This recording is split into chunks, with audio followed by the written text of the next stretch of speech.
Mesdames, Mesdemoiselles et Messieurs, bienvenue. Deuxième version, énième numéro de Critique Info. Le 5 février, nous poursuivons dans notre émission avec les journaux, bien sûr. Je ne suis pas tout à fait d'accord avec comment titre ce journal. Le maximum Fayoulou coupable de conscription d'enfants.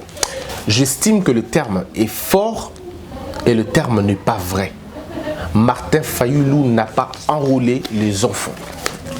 On peut dire que c'est une manière de parler, mais alors ce n'est pas la bonne. Ce n'est pas la bonne, il ne faudrait pas qu'on intoxique le peuple inutilement. Il ne faudrait pas qu'on pense que Martin Fayoulou devient le démon du monde. C'est vrai, il a des erreurs comme tout autre humain, mais dire que c'est la conscription, c'est faux. Conscription veut dire enrôlement des enfants. L'éveil annuel des enfants pour les inscrire dans une sorte d'armée ou une sorte de guérilla. Ce qui n'a pas été le cas avec Martin Fayoulou. Il ne faudrait pas qu'on soit méchant à ce point. Ce n'est pas une très bonne chose. Quand on est journaliste, ce n'est pas pour manipuler les gens, mais c'est pour donner la bonne information. Je crois qu'il faut rester objectif et garder ses pieds sur la terre et la tête sur les épaules pour ne pas intoxiquer les gens. Mesdames, Mesdemoiselles et Messieurs, nous risquons de servir à l'AFDEL ce qu'elle a toujours cherché ou à l'occupant ce qu'il a toujours cherché.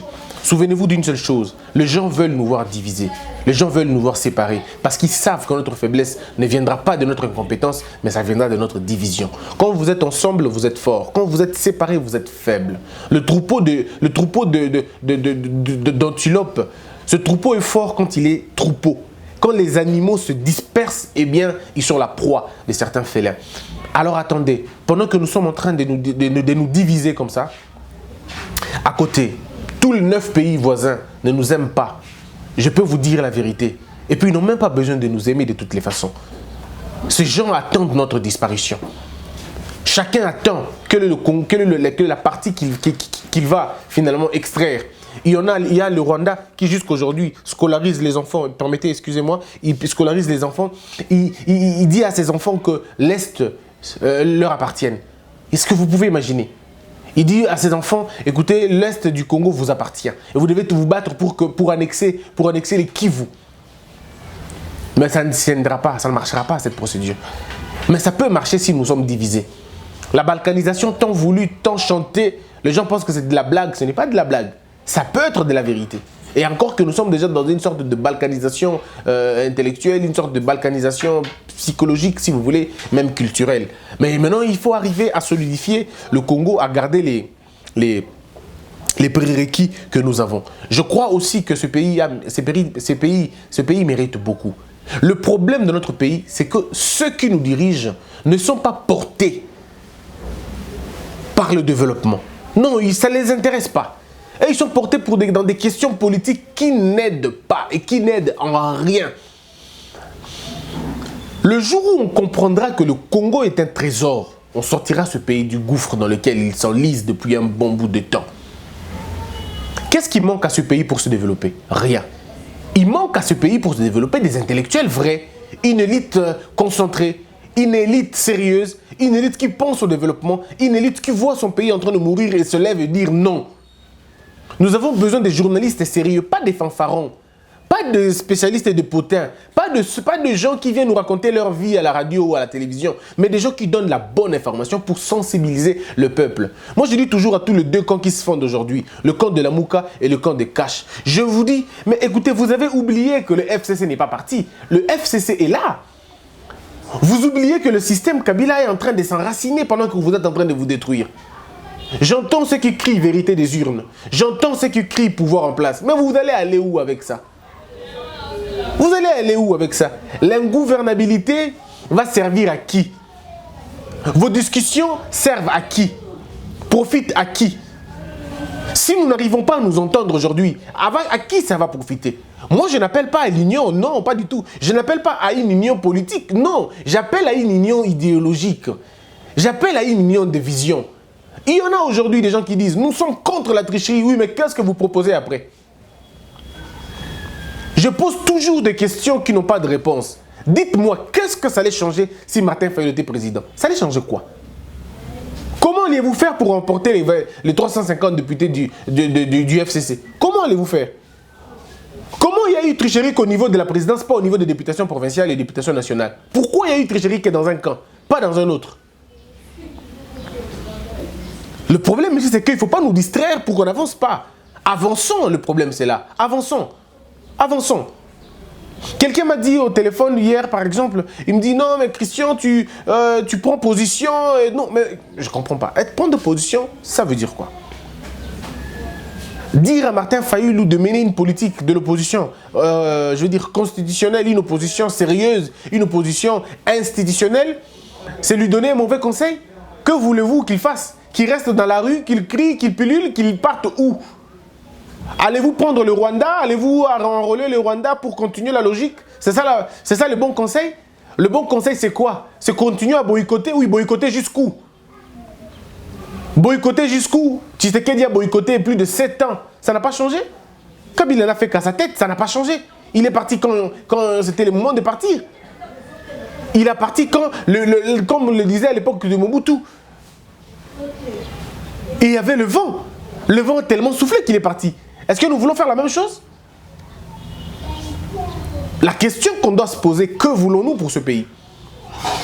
Vous allez tuer votre propre frère inutilement et vous allez le tuer. Vous allez le mettre à terre pour rien. Et ça ne nous aide pas à avancer, surtout pas. J'apprends des choses ici. Quand j'ai des messages, quand j'ai des choses, j'apprends des choses. Mais à un moment donné, ça me fait rire. Ça me fait rire, pourquoi? Parce que j'ai encore l'impression que les gens proposent des choses dont ils n'ont pas les moyens de nous donner des réponses. Ils ne nous donnent pas des réponses aux questions. Qu'allez-vous faire après? Rien. Mais avançons dans ce cas. Avançons. Aujourd'hui, j'aimerais parler, comme je l'ai promis, avant de terminer nos journaux, camérer les défis de la souveraineté retrouvée. Oui, mais la souveraineté ne peut pas se retrouver tout de suite. Hein. Ce n'est pas maintenant que ça va se retrouver. C'est avec le temps qu'il faut travailler vraiment très dur. Hein. Il faut travailler très, très, très dur. Polémique autour de la question sur la majorité pour le gouvernement. Sonas, Carole Aguito, à nouveau accusée gratuitement. Kibali Goldmine, une contribution significative et croissante à l'économie du pays. IDPS en meeting le 15 février à la place Sainte-Thérèse pour repliquer à la Mouka. Bon, j'ai dit que c'était une erreur. À la première vidéo, je vous ai fait comprendre pourquoi c'était une erreur. Et Carole Aguito, à nouveau accusée gratuitement. Bon, gratuitement, on ne sait pas. Mais ce qui est vrai, c'est que la SONAS n'est pas bien gérée. Et nous savons tous que la SONAS n'est pas une société privée. La SONAS est une société de l'État. Et si c'est une société de l'État, il faudra que la SONAS soit soumise aux règles de l'État. D'abord, de par son fonctionnement. Comment fonctionne cette société? Comment fonctionne cette entreprise publique de l'État? Est-ce que la direction, le directoire est bien organisé? Est-ce que le directoire est bien structuré? Y a-t-il combien de directeurs? Il y a combien dans le bureau? Il y a combien de personnes? Le directeur est assisté par combien de gens? Ça, il faudrait voir. Est-ce qu'il y a un conseil d'administration au niveau de la SONAS et dans l'effectivité? Parlons-en, il y a beaucoup d'éléments où il faudrait peut-être jeter un coup d'œil. Mais moi, j'aimerais ici, mesdames, mesdemoiselles et messieurs, revenir sur cette question. Ça va être vraiment pédagogique. C'est la question de la pêche industrielle. Vous savez, quand je parlais de l'agriculture la fois passée, les gens m'ont appelé pour me poser beaucoup de questions sur l'agriculture. Je dois vous dire, au-delà de la pluie, au-delà de la saison de pluie aussi généreuse que nous avons à l'Équateur, que nous avons partout à travers la République, mais nous avons aussi des cours d'eau, beaucoup de cours d'eau, que nous pouvons avoir une bonne politique d'irrigation et nous pouvons irriguer toutes les plantations aux alentours sans aucun problème, sans pluie. Nous ne pouvons pas être bloqués par le climat, mais le climat est favorable. Le problème, c'est que le climat est favorable et ça marche pour le Congo. Le Congo est une mine d'or, mais que les politiciens ont transformé en une mine infernale. Mais nous ne pouvons pas manquer à manger. Au Congo, on pouvait trouver à l'école à manger gratuitement. Nos enfants devraient en principe manger à l'école. Les enfants devaient quitter la maison, ils vont à l'école gratuitement et à l'école, ils mangent dans les cantines gratuitement aussi. Parce que nous avons la nourriture à revendre. Nous pouvons donner aux pays désertiques de l'espoir. Nous pouvons donner aux pays désertiques de la nourriture sans aucun problème. Je vous explique, mesdames, mesdemoiselles et messieurs. En termes de la pêche, d'abord, parlons-en. En termes de la pêche, la première logique d'abord, c'est de développer une pêche artisanale. Notre pêche même artisanale, là, il faut la développer. Je vais vous faire rire un peu. On dit toujours, les poissons meurent de vieillesse. Les poissons meurent de vieillesse. Oui, mais ils sont où ces poissons qui meurent de vieillesse? Ils sont où? Allez voir les pêcheurs quand ils pêchent. Ils pêchent toute la nuit et à la fin, il n'y a que 7 poissons. il n'a que 8 poissons. Il meurt de vieillesse, il meurt où? Qui a autopsié ces poissons pour qu'ils sachent qu'il meurt de vieillesse? Pourquoi le poisson est si cher? Partez à Kinkole, venez à Kin, faites un tour à Kinkole. Vous allez voir un poisson comme ça, 6 000 francs, un poisson comme ça, 7 000 et 8 000. Vous posez la question aux pêcheurs. Pourquoi il a cher? Ah, mais c'est pas si. Oh, mais c'est quoi le contraste? Mais c'est pas si, papa. Ton péché, tout va bien, un peu comme dans la Bible. Ton yeux est l'autre côté. Mais c'est pourquoi? Mais justement, parce que il faut d'abord comprendre la philosophie de l'eau. Le poisson ne fonctionne pas c'est pas comme de l'herbe. Non, c'est pas comme le fruit. Les poissons voyagent dans les fleuves. Ils font des immigrations. Les poissons quittent un point A pour un point B et ils ne reviennent que lors de la nidification. Ça, c'est très clair à comprendre. Ils reviennent lors de la nidification. Regardez dans les grands océans. Les baleines quittent le point A pour aller au point B. Ils vont faire 3, 4, 5 mois, 6 mois. Et ils vont revenir à leur situation de départ que pour pondre des œufs, et ainsi de suite. Et tous les poissons, c'est comme ça qu'ils font aussi. Ils partent d'un point A vers un point B et pendant qu'ils partent, si vous pêchez à ce moment-là, vous risquez de croire qu'il n'y a pas de poisson. Mais en réalité, ils sont partis dans un autre coin. Et lorsque les poissons sentent qu'il y a menace, sentent qu'il y a une pêche excessive, le poisson, comme tous les autres humains, fouille les dangers. Et quand il fouille, il se réfugie dans le coin inaccessible par l'homme. Ce qui fait que vous risquez de trouver dans un coin, il y a beaucoup plus de poissons et dans un autre, il y a peu de poissons. Et ceux qui sont là vont vous dire innocemment, « Ah, Bambi, c'est pas ça qu'il est belé. Bambi, c'est Kenda. Kabila doit partir. » Oh, le problème, ce n'est pas Kabila qui a fait fouiller les poissons. Non, c'est votre pêche inintelligente. C'est votre pêche déstructurée qui n'a pas suivi une organisation et surtout une réflexion intellectuelle pour comprendre que nous avons touché les petits poissons. Et maintenant qu'ils ont fouillé. Parce que regardez, le premier appât de poissons sont des poissons. Ça peut faire rire. Il y a des poissons qui mangent les poissons. Maintenant, si vous prenez les petits poissons, vous les finissez tous. Et qu'est-ce que les grands poissons vont faire? Ils vont fuir. Les grands poissons vont aller chercher de petits poissons ailleurs. Et ce qui va créer une sorte de pénurie dans cette zone-là. Et comme le pêcheur continue à pêcher comme s'il était chez lui à la maison, il oublie que la pêche est une science. On l'étudie, on comprend.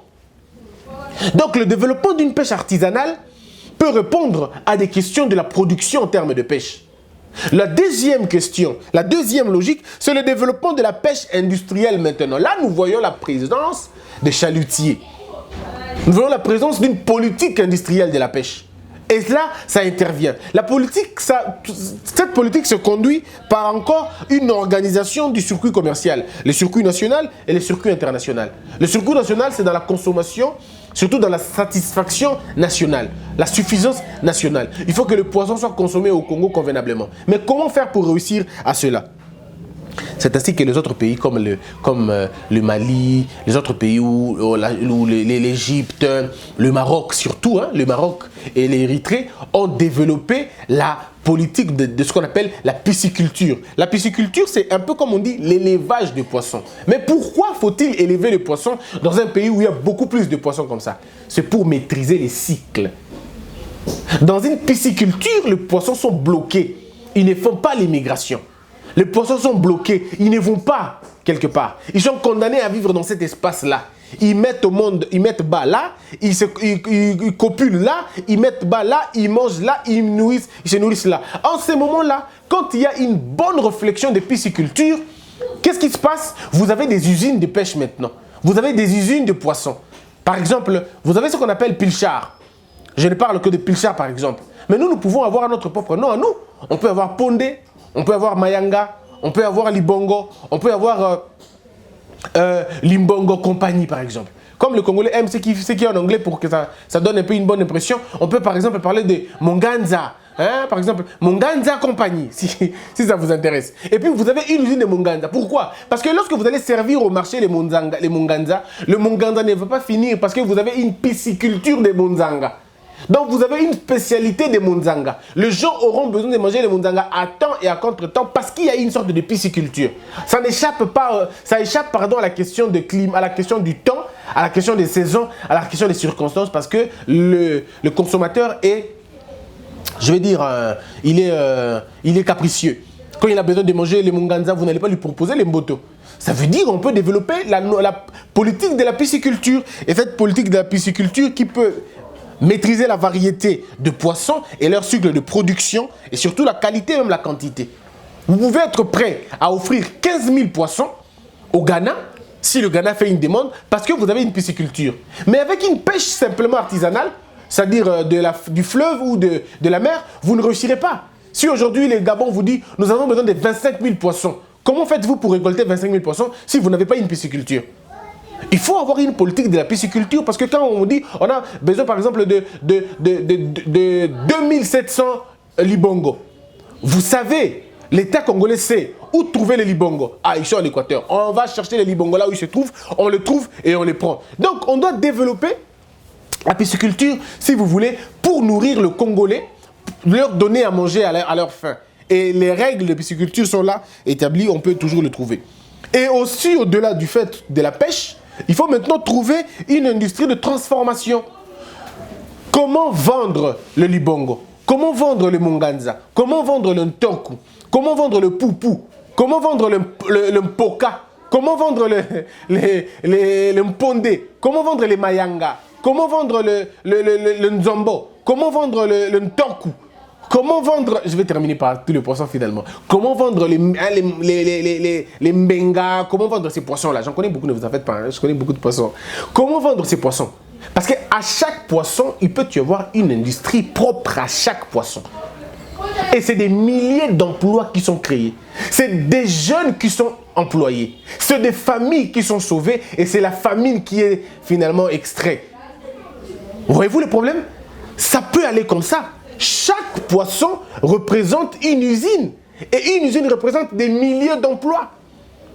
Nous avons des variétés de poissons. Je vous dis, vous n'avez aucune idée. Si nous maîtrisons la pisciculture, nous avons maîtrisé la faim au Congo. Donc, en amont, nous avons une bonne politique agricole. Et en aval, nous avons une bonne politique de pêche, comme on dit pêche-agriculture.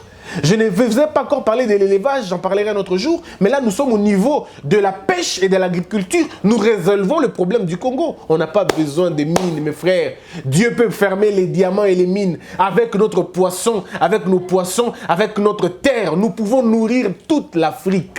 Vous pouvez me croire. L'entreprise Annie au Maroc qui produit comment on appelle, de Thomson, nous pouvons offrir, nous pouvons en avoir comme ça une vingtaine au Congo. Vraiment une vingtaine. Ce n'est pas, je ne suis pas dans l'euphémisme, mais je vous dis sincèrement, c'est une question de la tête. Mais nos politiciens n'ont pas généralement ça, ils marchent la tête en bas, les jambes en l'air. Généralement, ils sont bloqués dans leurs questions d'émoluments, dans leurs questions de vie de tous les jours. Ils oublient le peuple, ce peuple qui a besoin juste de manger. Mais vous pouvez leur offrir à manger. C'est possible, mes frères. Voyez-vous la question de l'industrie de transformation? Si vous en avez, vous engagez des gens, des ingénieurs, des éclairagistes, des pêcheurs. Vous engagez des techniciens, Non mais tout le monde est là. C'est de l'emploi ici. Et puis après, vous devez réussir l'organisation du circuit commercial. Ça veut dire national et international. Nous devons avoir des points, des distributions, des marchés provinciaux, des marchés, des grandes agglomérations où l'on vend du poisson. En le faisant, les chinchards ne vont plus venir chez nous. Thomson et Côte à Souté. Parce que vous aurez les poissons. Poisson salé. C'est une spécialité ya mbisi ya kokauka. Comment on fait pour avoir le mbisi ya kokauka là? C'est-à-dire nous pouvons diversifier notre économie de la pêche et trouver beaucoup d'argent au niveau de la pêche. Et ces usines-là peuvent créer des routes. Ces usines-là peuvent créer des routes. Ces entreprises-là peuvent créer des écoles, peuvent créer des hôpitaux. Et le pays se développe comme ça. Ici, je ne vous ai même pas parlé de mines. Je n'ai pas parlé encore de l'or. Je vous parle que du poisson. Si nous maîtrisons le circuit national, nous allons chasser du coup les chinchards. On chassera les Thomson. On chassera les surgelés. On va les chasser. On chassera ça. Et on mangera du poisson. Et le poisson est recommandé par l'OMS. C'est la seule viande qui ne détruit pas. Peut-être pas beaucoup. Hein? Donc on peut manger ça au Congo. C'est question d'avoir une bonne politique. Et quand on a réussi à réussir le marché national, on peut maintenant penser à l'exportation. Nous pouvons maintenant, nous, exporter nos poissons en Côte d'Ivoire, exporter nos poissons au Ghana, au Sénégal, au Mali, à l'Éthiopie. Pourquoi pas en Europe? Quand on aura réussi à gagner ce marché européen, ce marché américain, ce marché africain, c'est fini. On va nous respecter. Notre monnaie aura une force. La force d'une monnaie ne dépend pas de la beauté de ses politiciens. La force d'une monnaie dépend de la qualité de sa production. Votre monnaie devient forte quand vous produisez. C'est en produisant que votre monnaie devient forte. Et si votre monnaie devient forte, c'est vous qui devenez en réalité fort. Vous pouvez maintenant influencer les autres. Et en ce moment-là, vous vendez et vous achetez des devises. Vous prenez les devises des autres en maîtrisant votre circuit par rapport à votre réussite. Il y a aussi un élément important, c'est pour réussir à ça, et à la pêche et à l'élevage, c'est briser une chaîne périlleuse d'intermédiaires. Entre le producteur et les consommateurs au Congo, il y a des chaînes d'intermédiaires. Et chacun greffe son prix dessus. Ce qui fait que le poisson qui devait coûter 1000 francs, en réalité, au consommateur final, va lui coûter 6000 francs. Parce que les intermédiaires, il y en a beaucoup. Il y a eu beaucoup d'intermédiaires que chacun a greffé son prix, son coût jusqu'à ce qu'à la fin, le prix du poisson revient à 6000. Ah! Pourquoi 6000? Oui, parce que tout le monde a greffé son prix. Parce qu'il y a beaucoup d'intermédiaires. L'État congolais doit briser la chaîne d'intermédiaires. Si c'est Yannick Lomangue Bakoto qui produit le poisson, moi qui suis Christian Bossembe, à la fin, il faut que je consomme ces poissons-là à un prix normal. Mais comment ce prix sera normal? Pour que ce prix soit normal, il faut qu'on brise la chaîne d'intermédiaires. Il faut que l'État veille à ce que les intermédiaires périssent, en fait, que les intermédiaires soient éjectés de ces circuits-là pour alléger le coût de la consommation. Mais c'est vrai, un problème va créer un autre. Quand on créera cela, on brise la chaîne qu'on appelle des intermédiaires, où vont-ils aller? Mais ils vont trouver du boulot où? Dans là où on a créé d'autres emplois. On a créé des emplois où? Quand on a déjà une bonne structure de la reproduction, un bon circuit de marché pour le marché national et les marchés internationaux, il y aura beaucoup de gens qui pourront avoir de l'emploi là-bas. Quand on aura des usines de transformation, il y a beaucoup de gens qui auront leur emploi là-bas. Et ça veut dire que vous allégez un peu. Si le poisson coûte 1000 francs à la base, si le pêcheur, lui, il estime qu'il a travaillé toute la nuit et il estime que bon, mon poisson peut coûter 20 000 francs ou 10 000 francs, je prends un prix normal, 3 000 ou 4 000 francs, c'est vrai, il ne peut pas fixer ça comme il veut, parce que le ministère de l'économie est là réellement pour ça, pour réguler les prix et tout le reste. Mais que le prix qu'il va mettre, même s'il est normal, même s'il est accepté par l'État, que ce prix-là n'explose pas pendant qu'il est entre les mains des gens. Je vous prends un exemple simple. J'achète le prix, comme je l'ai dit, chez Yannick Lomangue. Je prends son produit. Moi aussi, je prends le produit, je l'amène quelque part. Je greffe aussi mon transport à l'intérieur. Je dis, bon, je l'ai acheté à 1000, moi je le mets à 2000. Jérémy Maïkan, il prend, il dit non, j'amène aussi 3000. Au moment qui prend aussi, il dit, j'ajoute aussi 2000. À la fin, le consommateur final achète le produit à 5000. Mais en réalité, le produit n'a coûté que 1000 francs. Et nous pouvons le constater ici au Congo, à Kinshasa. Regardez la chaîne d'intermédiaires, comment ça s'explique. Je viens le matin pour prendre mon transport. Le transport coûte 500 francs. Mais je trouve des jeunes garçons qui se battent pour nous donner des places. Alors il faut pas payer ça 200 francs. Vous voyez comment ça se passe? Le coût de transport augmente. Pas parce que le chauffeur a augmenté le prix, non. Mais c'est la force du terrain, la force des enjeux qui ont fait que le monsieur lui aussi puisse greffer son prix sur le coût de mon transport. Donc au lieu de 500, je dois payer 700. Voyez-vous le problème? Alors maintenant, ça peut aller dans des grandes échelles comme ça si le circuit n'est pas maîtrisé. Voilà pourquoi il faut maîtriser d'abord le circuit national avant de penser à maîtriser le circuit international. Je crois que là, si nous réussissons sur ce terrain-là, nous allons changer beaucoup de choses et on peut gagner dans beaucoup d'autres choses. Parce que ce qui se passe au Congo, c'est complètement, je vais dire, ahurissant. Nous avons au Congo perdu la notion de la mesure. Je me pose toujours une question. Que veut dire Sakombi? Ça veut dire quoi cette histoire? Ce n'est pas un kilo, ce n'est pas un gramme, mais c'est dans l'humeur de quelqu'un, dans son imagination. Et il y a une sorte d'entente collective, on s'est entendu, Sakombi aux 400 francs. Sur base de quoi? Même la notion de la mesure, nous n'avons pas. Bato na Congo basomba mafuta l'huile. Mafuta huile osomba na mulanga coca. C'est quelle unité de mesure mulanga coca? C'est quelle unité de mesure? Donc le jour où le propriétaire de coca va baisser sa bouteille, nous subissons ça. Et c'est ce qui est bizarre, c'est ce qui est, je veux dire, regrettable un peu. Au Congo, il y a une telle famine, je veux dire une telle faim, vous n'avez aucune idée. Moulanga tomate, linzanda tomate, bakati na katikati parce que mutazoko kosomba linzanda mimate. Il va chercher katikati linzanda tomate. Est-ce qu'on peut imaginer cela à un moment donné? Moulanga tomate, c'est-à-dire linzanda tomate, akati kokata. Mais au Congo, on n'avait peut-être pas besoin de chercher cela. Les tomates, nous pouvons en avoir. Ça veut dire, non. On est là-bas comme vous allez, c'est ok. On va 2 km, on a une plantation dans la plantation. Et je peux vous dire, mais ma main sur mon cœur, Kinshasa est vierge. Est-ce qu'on peut imaginer? Je peux vous donner un exemple simple. Kinshasa est vierge. Les gens ne comprennent pas. Seulement à qui les gens sont concentrés, tout simplement. Les gens sont concentrés à un coin seulement. Allez voir à Barumbu. C'est comme les abeilles. Les gens sont concentrés quelque part. Mais faites un tour vers Maluku. Dépassez l'aéroport, allez vers Maluku. Vous allez voir des espaces et des espaces. Des espaces et des espaces. L'État peut affecter l'espace dans ma grande plantation. Ma plantation, par exemple, il y a des tomates, caca. On peut le faire. L'État peut disposer de la place pour des épices. Espace pour épices. Et Wana est comme une sorte d'épicerie à Malamu. C'est-à-dire, je veux dire, une sorte de plantation nango. Ça permet une distribution partout à travers le Congo. Ou dans chaque province, Basali va bloquer à Bongo. Parce que Kinshasa, je vous dis la vérité, mesdames et messieurs, le jour où vous êtes président à Malonga, ceux qui Félix a s'incarné comme un vrai président, je vous dis Kinshasa, vous avez la CACA peut-être dans 6 communes seulement. Et vous avez 24 communes. Pourquoi 24 communes? Pourquoi 24 communes? Je vous prends un petit exemple et Habitat, j'en parlerai un autre jour, dans le dossier Habitat, dans le Bléango. Maintenant, c'est bien à moi, l'eau dans la bouche.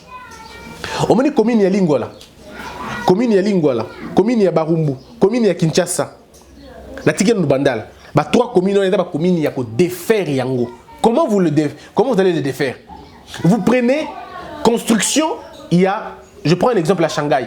Le document de Shanghai, document de construction à Shanghai. Shanghai a construit plus de 3000 immeubles dans un espace il y a 5 ans. 3000 immeubles. Et ils appellent ça quartier. Ils appellent ça immeuble. Ça dit que le quartier immeuble, il y a 37 niveaux, 47 niveaux. Ça dit une architecture moderne. Parce qu'aujourd'hui, dans plein 21e siècle, vous ne pouvez pas parler des terrains marécageux. C'est insensé. C'est un terme des illettrés. On ne peut plus parler aujourd'hui terrains marécageux parce qu'il y a des constructions dans l'eau. Si vous avez peur de la boue, il y a des terrains qui sont construits dans l'eau. Il y a aujourd'hui les Pays-Bas entièrement dans l'eau. Miami sur l'eau. Je vais vous donner par exemple le désert. Dans le désert, ils ont construit des maisons. Comment ils ont fait? Donc nous pouvons réussir à le faire. Sans aucun problème. On réussit à prendre Lingwala. Je prends un exemple simple, car on a Lingwala. L'État lobby boy. Bien évidemment, la zone où il est urbanisé, on estime que tout bazan Lingwala, nous vous indemnisons. Les gens vont dire, ils vont trouver l'argent où? Oh, mais l'État, c'est l'État, il trouve l'argent toujours, l'État. On trouve l'argent, on indemnise ces gens. À hauteur Yanini, pas Yabanda Kunabango, ou même Yabanda Kunabango si l'État est beaucoup clément, parce qu'il y a ce qu'on appelle le prix du progrès. Le prix du progrès, ça veut dire qu'il y a des gens qui vont pleurer, qui vont devoir pleurer. Mais ce ne sera pas une thèse qui favorisera la cohésion, parce qu'il y a des gens qui vont finalement pleurer et tout. Mais alors, on peut dire, l'État vous donne la possibilité de vous trouver des maisons. On donne des garanties locatives à tout le monde. Allez trouver des maisons ailleurs, d'abord, où on construit des camps pour vous accueillir pendant un moment. Mais ça va créer des problèmes par rapport au travail, par rapport aux écoles et tout. On évite ça. On vous donne la possibilité d'aller vivre ailleurs. On vous donne le moyen. Allez trouver des maisons ailleurs. Pendant ces temps, l'État défait Lingwala entièrement. Mais l'État garde le titre de propriété de tout le monde. Pour le récompenser, comment on va faire? Un exemple simple. Tout le monde ailleurs. L'État fout une garantie locative ailleurs. Pendant que l'État va construire le pango, il y a 47 niveaux, 70 niveaux, 45 niveaux, 25 niveaux, 30 niveaux, 15 niveaux, ça dépend. À créer un logement. D'accord? Logement, selon l'attribution, selon la catégorie, selon la profession, selon tout ça. À créer une cité, il y a longa. Qu'est-ce qui va se passer? Bateau, qui na lopango na bango, na ba terrain, oh bengana ki bango, zongi wana pour une durée de 10 ans ou pour une durée de 5 ans ou une durée de 20 ans, selon l'État. Parce que de toutes les façons, on n'achète pas la terre. Tous les locataires dans l'État, ma belle mboka. On ne peut pas acheter ma belle. Tous toujours les locataires, on donne un titre de locataire, comme il y a un locataire, il y a l'État. Alors, l'État lui dit, ok, aux gens qui m'a belé, aux gens qui l'icoloté. Donc, imaginez, place aux gens qui 10 personnes dans ma belé, mais dans l'icolo, et eu par exemple 20 personnes, 20 personnes, 30 personnes, 40 personnes. Donc, l'ingolais, on a toutes les 3 communes, on a 4 qui va bâtir Ninya Bongo. Ce qui est aussi dans la logique, on a tout qui est dans ma tête. Bouquet na bangaba, vous savez la même chose. Voyez-vous? Mais ça, je le dis en termes l'icolo. Mais surtout structuré convenablement, vous voyez ce que ça fait. Et quartier côté à la libre, mais vous en faites des champs agricoles. Vous en faites des pépinières en sakanaté. Et vous faites des pépinières. Vous comprenez? Il y a un président, je veux dire en Amérique, je peux me tromper, hein, c'est possible que je me trompe. Un président, qu'est-ce qu'il faisait? Chaque famille a bané copé sabango, soit ma belé, soit ma sémence. Ça veut dire que ceux qui bossent dans ma belleté, il y a possible ma sémence. Et puis ça s'est passé aussi au Kivu. Hein. Au Kivu aussi, le monsieur qui au moins au bateau de Balélo, moi on a la toute petite fille, la cadette. La cadette, il y a Parlement congolais, son père, le monsieur a fait ça. Ça dit qu'est-ce qu'il fait? Il a des terres et des terres qu'il a données aux agriculteurs là-bas. Ceux qui n'ont pas de terre, il leur donne la terre. Ceux qui ont des terres, après ils vont avoir sémence. Du coup, le jour où il revient, il dit aux gens, moi, je ne et quand il revient, sa fille remporte les élections. Donc vous comprenez un peu le problème. Donc l'État peut faire ça maintenant à grande échelle.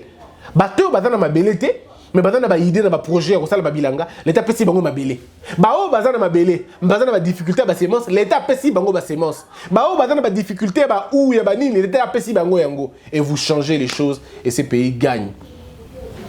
La pêche et l'agriculture, c'est le salut de ce pays. Le salut se trouve là. Les saluts du Congo, pêche, agriculture, élevage. Point barre. C'en est fini pour aujourd'hui, mesdames, mesdemoiselles et messieurs. Beaucoup de gens commencent à m'aimer. Quelqu'un m'a dit, il commence à m'aimer. Je dis merci. Quand je dis beaucoup de gens commencent à m'aimer, ça veut dire les gens qui ne m'aimaient pas avant. Les gens qui me détestaient commencent à m'écrire, on t'aime. Je dis, je vous aime aussi. Merci beaucoup. Continuez encore à nous aimer, c'est un plaisir. Quelqu'un m'a dit, Christian, comme héritier à Kabila, au tiki mande fou ebele. Non, je crois que Kabila voulait partir en vous laissant tout. Non, mande fou nabino botika la nango parce que le baki est tellement mingi. Abina mande fou nabino garder. Je rentrerai comme je suis venu. Nayaga Kovo en 2001. Souvenez-vous, hein? Tant qu'on n'a pas parlé. Kovo, pardon, ceux qui. Il est parti aussi. Ça, c'était pour rire. Moi, Barbe Oyo, Nasuki Oyo, Natiki Yango pour la candidater. Natiki Yango parce que nous avons jour où nous avons il y a plateau Nabiso. Notre plateau va être fait dans peu de temps. Et bonjour, bon, on a plateau, décor, ils dans la salle direct. Bon, on a binomoko, ceux qui ont jour on a beaucoup là bas. Yo yo. Moto yango yo yo. Émission yango yango ana. Ça en est fini. On se retrouve très prochainement. L'amour est en Dieu, Dieu est amour, paix dans le monde. Que la peur quitte nos esprits et que Dieu bénisse le Congo.